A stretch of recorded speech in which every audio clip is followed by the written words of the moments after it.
Bien, lo que podemos observar aquí es un esquema del sistema eléctrico del corazón y su mecánica, ¿de acuerdo? Podemos observar aquí al nodo sinusal que dispara de manera regular y electricidad pasando por aquí, por el nodo auriculoventricular, que va a ser el protagonista de este vídeo. Luego se conduce por el haz de His hacia la rama derecha, que va al ventrículo derecho, y hacia la rama izquierda con sus fascículos, y luego a las fibras de His-Purkinje, para dar lugar al ciclo cardíaco. Podemos ver como después del disparo sinusal existe la contracción auricular, y después de que pasa por el sistema de conducción existe la contracción ventricular de aquella manera un poco espiral, ¿no? Que es necesaria para el correcto funcionamiento mecánico del corazón. Y en este video vamos a tratar específicamente el bloqueo auriculoventricular de primer grado, que es lo primero que tenemos que aprender para entender la patología del nodo auriculoventricular.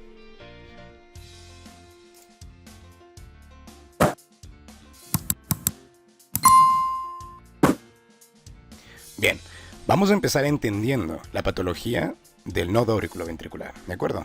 Tenemos aquí el template de un electrocardiograma, ¿de acuerdo? Vamos a pretender que estamos en derivación 2, ¿bien? Y quiero hacer repaso de un concepto súper rápido, ¿vale? Un concepto muy básico, pero es un concepto muy importante, ¿de acuerdo? Y el concepto es que cuando nosotros vemos un electro, ¿de acuerdo? Tenemos una onda P, ¿bien? Y luego tenemos nuestro QRS y nuestra onda T, ¿no?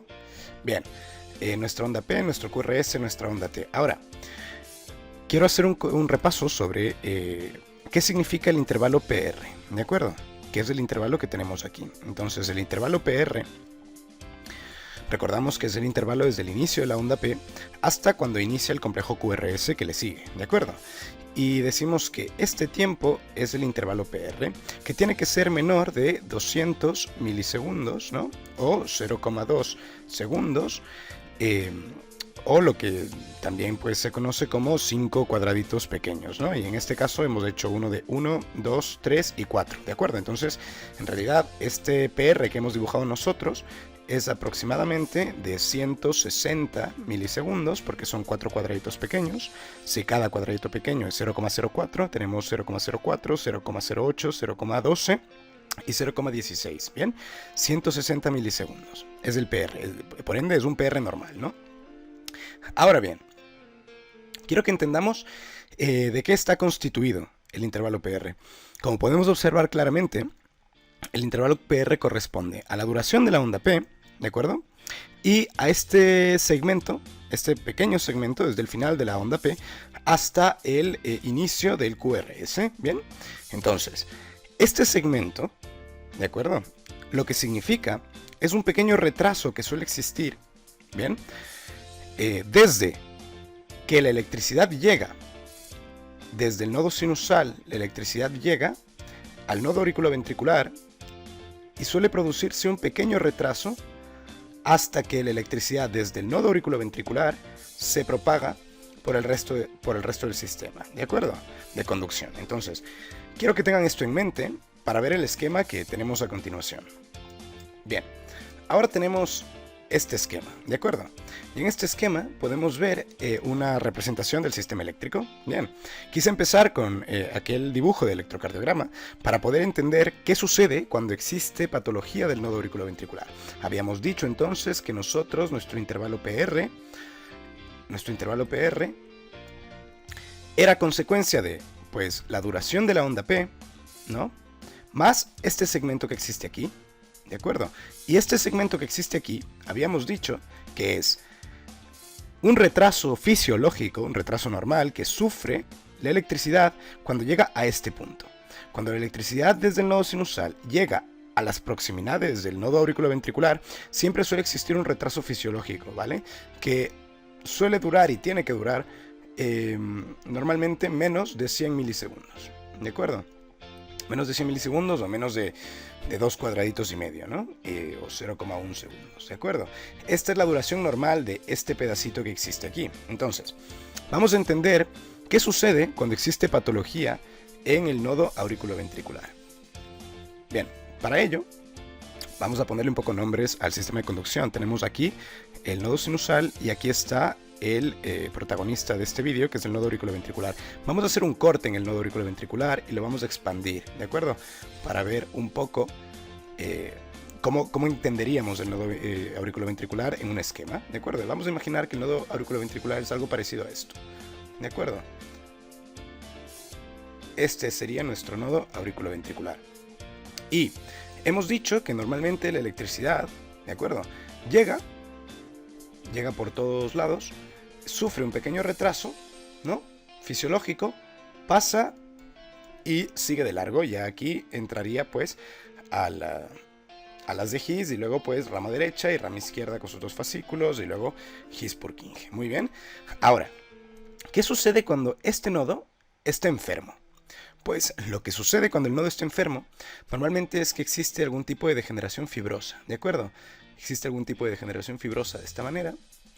¿Bien? ¿Y en qué resulta esta degeneración fibrosa? Bueno, resulta en que la electricidad ya no puede pasar como pasaba antes, como pasaba en un nodo auriculoventricular sano.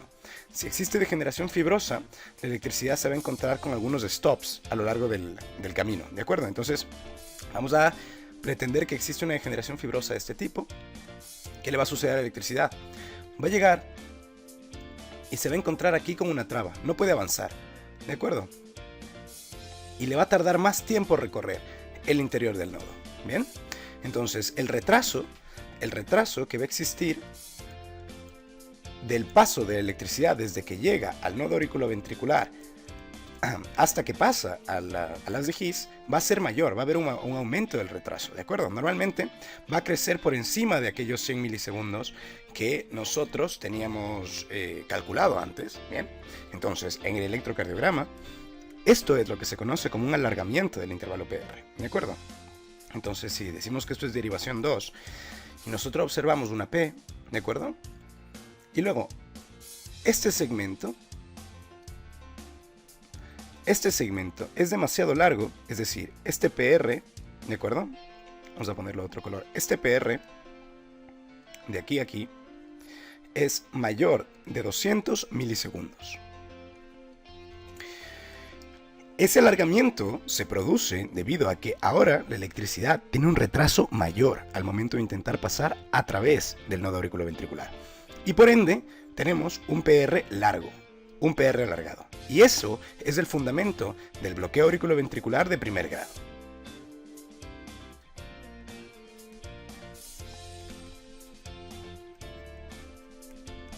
¿De acuerdo? ¿Cómo se va a ver esto en el electrocardiograma? Bueno, si volvemos a nuestro esquema anterior, y aquí teníamos una representación de un electro normal, ¿vale? Si volvemos a nuestro esquema anterior y lo borramos, ¿cómo se vería el intervalo PR alargado? Pues lo que hemos dicho antes, ¿no? Tenemos una línea isoeléctrica, tenemos una onda P, y ahora el PR es largo, ¿de acuerdo? Se alarga. Y tenemos el QRS y una onda T, ¿de acuerdo? ¿Y qué ha sucedido con este PR? Está largo, es más de 200 milisegundos, ¿no? Tenemos más o menos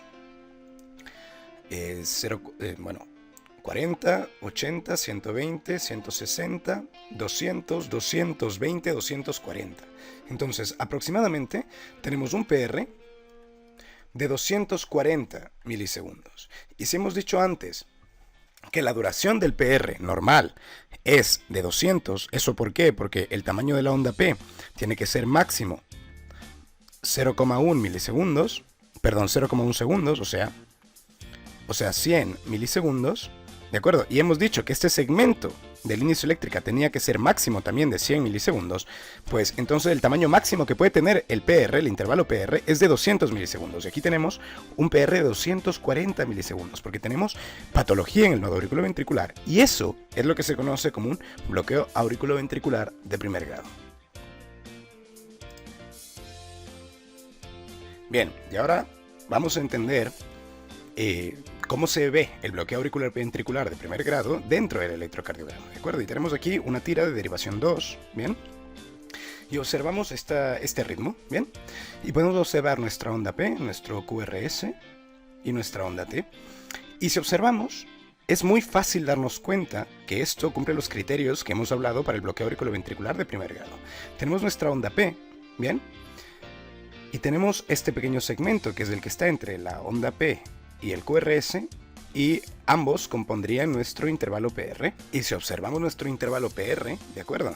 Tenemos un PR de aproximadamente 2, 4, 8, 16, 20, 24, 28.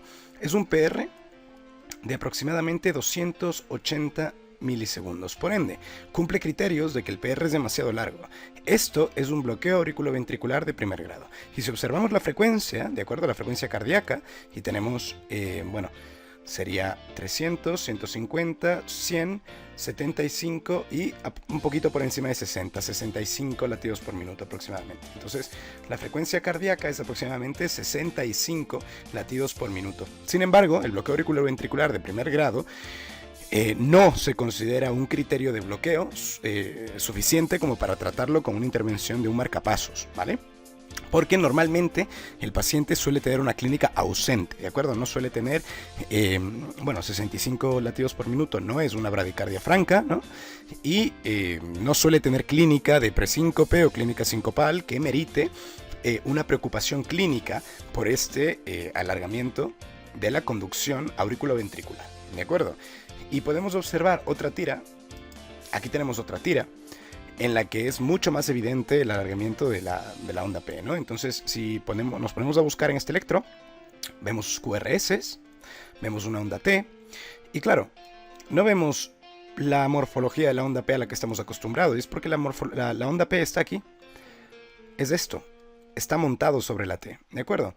Y entonces, si contamos el alargamiento, pues de nuevo, casi 200, 260, 280 también aproximadamente. Es un PR aproximadamente de 280 milisegundos, ¿de acuerdo? Por ende, es un criterio de bloqueo auriculoventricular de primer grado. Aquí está el otro QRS, tenemos la T, la P, y aquí está el QRS que le sigue, ¿de acuerdo? Vamos a verlo en un electro completo. Bien, aquí tenemos un electro completo y podemos observar lo mismo, ¿de acuerdo? Tenemos, bueno, al ser un electro completo vamos a leerlo de manera completa, ¿vale? Entonces, tenemos primero que nada, buscamos el eje, yo siempre me gusta empezar por el eje, ¿de acuerdo?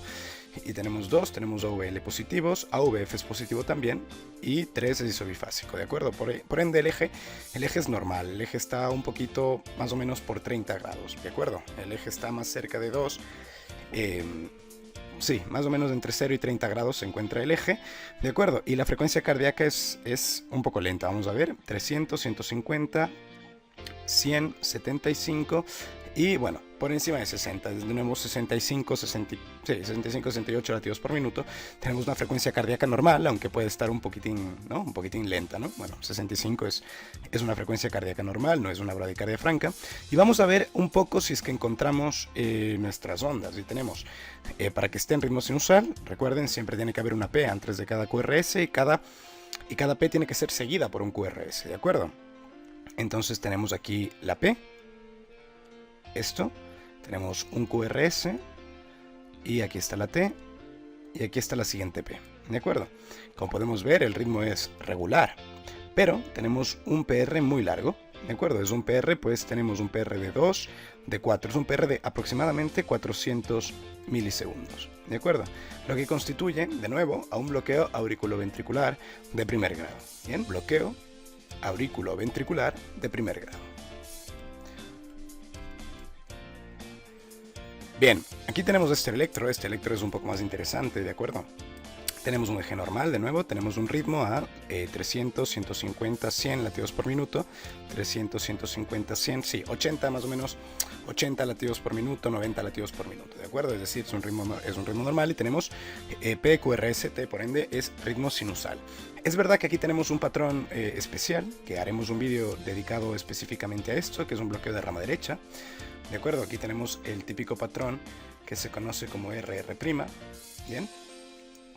Porque tenemos una R aquí, tenemos lo que se conoce como una onda R aquí y una onda R' aquí, en V1, ¿de acuerdo? Y esto es un patrón de bloqueo de rama derecha. El QRS no es ancho, por lo que es un bloqueo incompleto de rama derecha, ¿de acuerdo? Y tenemos alguna alteración de la repolarización también, ¿vale? En la cara anterior. Y esto es debido a que este electro también presenta una hipertrofia de ventrículo izquierdo. Si hacemos Sokolov, nos encontramos con que tenemos más de 35 milímetros, ¿no? en amplitud, o lo que sería igual a más de 3,5 milivoltios en la cara izquierda del corazón, ¿vale? Por lo que es un paciente que muy probablemente tenga hipertrofia de ventrículo izquierdo. El cálculo de la hipertrofia de cámaras está en el vídeo de insuficiencia cardíaca. Recuerda que si no lo has visto, pues recomiendo que lo veas. Y tenemos, bueno, pues eso, un paciente con bloqueo incompleto de rama derecha, tenemos un paciente con hipertrofia ventricular izquierda, bien, y tenemos un paciente que además presenta una onda P y un intervalo PR, ¿de acuerdo? Demasiado largo. Tenemos el PR, aquí se puede observar muy bien, que es, pues, igual, aproximadamente 320 milisegundos, ¿no? Si es que observamos claramente, tenemos pues 4, 8, 12, 16, 20, 24, 28, 300, sí, aproximadamente 300 milisegundos este intervalo PR, ¿de acuerdo? Por lo que constituye también un bloqueo auriculoventricular de primer grado. Y este paciente tiene un bloqueo incompleto de rama derecha, ¿de acuerdo? Y este bloqueo incompleto de rama derecha es algo importante. Cuando discutamos los bloqueos de rama, vamos a entender qué sucede cuando existen bloqueos en distintos sitios del intervalo del sistema de conducción eléctrico del corazón, ¿de acuerdo? Y tenemos además un paciente con una hipertrofia de ventrículo izquierdo, y podríamos valorar incluso en este paciente, si nos acercamos un poco más, podríamos valorar incluso si es que la amplitud de la onda P justifica un crecimiento auricular izquierdo, e incluso también, aquí se puede ver muy bien, en V1, bueno, quizás podamos estar hablando de un paciente que también tenga un crecimiento de aurícula izquierda, ¿de acuerdo? Lo cual no es poco común en un paciente que tiene hipertrofia de ventrículo izquierdo. Si es que el paciente tiene un corazón deteriorado, pues la presión, el aumento de presión de llenado retrógrado suele generar también dilatación de la aurícula izquierda, ¿de acuerdo? Entonces, bueno, es un electro muy interesante, ¿no? Tenemos un bloqueo auriculoventricular de primer grado, un bloqueo de rama derecha incompleto, ¿de acuerdo? Tenemos una hipertrofia ventricular izquierdo y probablemente también un agrandamiento auricular izquierdo, ¿bien? Muy bien, vamos a ver otro electro. Bien, y vamos a terminar leyendo este electro. Vale, es un electro muy interesante y podemos observar de inicio que estamos en un ritmo irregular. Si hacemos el eje está en 60 grados, ¿de acuerdo? Y vamos a observar un poco la tira del ritmo para ver qué es lo que nos estamos encontrando aquí, ¿vale? Vamos a ver esta P de aquí. Tenemos una P, vamos a acercarnos un poco. Tenemos una P, ¿no? Que pues su intervalo PR es pues aproximadamente, no llega a 200, aproximadamente 180 milisegundos, ¿no? 160, 180 milisegundos, P, QRS, T. Y aquí tenemos otra P, ¿vale? Vemos otra P y medimos el PR, ¿de acuerdo? Y este PR pues llega a 200 y pasa un poco de 200, ¿vale? Vamos al ojo a decir que tiene un PR de 210 milisegundos, ¿de acuerdo? Y ahora vamos a ver el siguiente PR. Empieza aquí, 200, 240 aproximadamente, ¿no? 200, sí, 240, aproximadamente 240 milisegundos. Y el último de aquí lo tenemos a 200, sí, más o menos 260, ¿no? 280, aproximadamente 280 milisegundos. Y luego nos encontramos con este fenómeno que no lo habíamos visto antes. Y tenemos una onda P y otra onda P. Y tenemos un PP. ¿Qué quiere decir esto? Aquí vemos algo muy característico. Y vemos una onda P con un intervalo PR normal que se va alargando, se va alargando, se va alargando, hasta que llega una onda P que aquí debería conducir un QRS. Y no lo hace. No conduce ese QRS. Esta es una P bloqueada. Es una P que no conduce el QRS que debería conducir. Esto es lo que se conoce como un bloqueo auriculoventricular de segundo grado, tipo Movitz 1, Y este fenómeno de irse alargando los PRs hasta que llega a la P bloqueada, a este fenómeno PP, se conoce como fenómeno de Benkeback.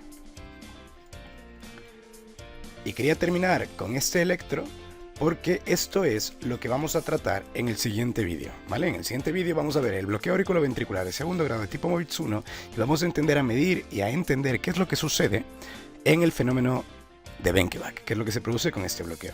El bloqueo auriculoventricular tipo Movitz 1 con fenómeno de Benkeback es normalmente un bloqueo que mejora con el ejercicio, ¿de acuerdo? Porque la estimulación beta-adrenérgica en el nodo auriculoventricular permite que el paso a través del nodo sea más eficiente, y muchas veces esta gente que tiene, esos pacientes que tienen un bloqueo AV de segundo grado tipo Movitz 1 mejoran con el ejercicio, ¿de acuerdo?